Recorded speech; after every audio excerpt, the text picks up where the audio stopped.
Now that we have our first event into the system, let's go ahead and set up some options for that event. Once we're looking at our events from the event list, or if we go to the dashboard and we take us to the event settings here, we will see that this event options is not complete. We also see that we're at 25% complete on setting up this event. We can also click this little box here next to the draft mode or this little clipboard, and it will show us all the things we still need to do to get the event up and running. So we'll close that for now, and we'll click Event Options. So here are all the different options for the event. This is not the ticket sale yet. This is simply some options that are kind of global to the event. So let's take a look at them.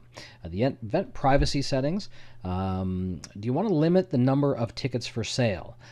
So depending on which plan you choose, you can sell 200 tickets, 500 tickets, 2,000 tickets, or 10,000 tickets.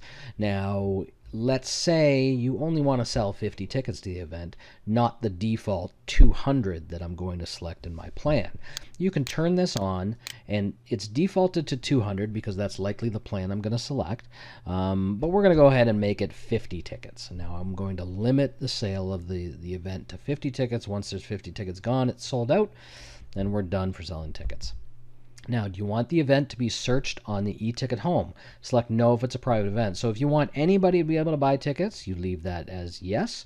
If it's something for a club or a team or something you want to limit to people that you tell about, click no, and then it will be a private event. Do we want to display links to this event in recommended events on other pages? So when another event is being looked at by somebody, do you want your event on that page randomly to say, hey, take a look at this event? So if it's a private event, you're going to want to set that to no. The ticket buying details. What kind of details do you need? Do you want basic details with just name and email? Or do you want basic plus mailing address and phone number? So you get the name, email, mailing address, and phone number of the person. That's really up to you what type of event it is and how much information you want to get from your attendees. So we're going to leave that as basic. The next option is multiple tickets have the same buyer name and email for each ticket, or multiple tickets require unique name and email for each ticket. So if I'm buying 5 tickets, do you want all 5 tickets to say my name and my email address, or do you want 5 different email addresses and names for those tickets? Now, when you're scanning the ticket has an ID, so it can only be used one time. So most of the time you don't really need to have unique names and email addresses for the tickets. Also, if you're doing a smaller event where you know most of the people that may be coming, it's also usually not required. But that's really up to you. And the form will change when they're buying depending on what you've selected here. So we're going to leave it as the same email because that allows somebody to check out very quickly.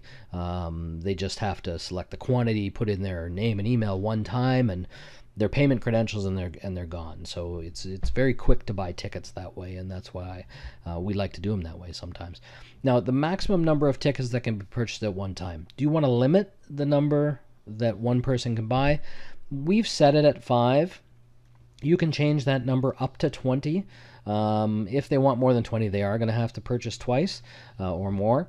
But anywhere from, you can make this 2, you can make this 1, you can make this whatever you really want. Now, how much of a service fee do you want to add per ticket? We recommend leaving it at $0. A lot of people, as soon as they see a service fee, stop and don't buy. Now, we don't charge a service fee to you. You may want to try to recoup your initial $29 or $25, whatever currency, that changes depending on what currency you used. But your plan price, you may want to recuperate that amount. That's really up to you. If you leave it at 0, they're not going to be charged anything extra. If you set the ticket price at $12, they're going to be charged $12. On the order confirmation. So after purchasing the tickets, attendees will view a message on eTicket systems or eTicket home and receive an email, both of which can be customized below. So the confirmation page text. So after they've purchased, you want to say, hey, thank you for the ticket. We'll be in touch, or don't forget, this is where it's going to be. This is what time it's going to be. Where do you want the emails coming from? Do you want them coming from your personal email? Do you want to change that to another email? That will be if they reply to the email that they get from the system, it will go back to you because we don't handle your emails and your communication. Remember, this system is all in your hands once you set it up. The message to be included in the email, again, if you want to add some information about the event, you would put it in there. Final options. Do you want to show the quantity of tickets remaining on the purchase page? So if you have 200 tickets available, 100 are sold, do you want it to say 100? Do you want it to tell people how many tickets are left? Last option is, do you want to offer a donation? If this is for a stag and doe or something like that, some people can't buy a ticket or aren't going to be able to attend, but they still may want to donate something. So you can say yes to that. And then you can fill out this that says, a little bit of text about the donation. Thank you for donation. That kind of thing. It's going to so-and-so for their stag and doe.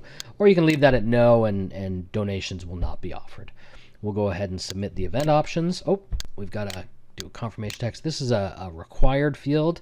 I'm just going to say thanks. And this one is going to say, here are your tickets. Okay, we'll go ahead and submit the event. And there we go. Now you'll see that I've done the event details. I've done the event options. This has changed to 50%. If I click on this tool here, these are the things I still have to do. So I don't have a lot more to do, and we will be making another video on how to do tickets next.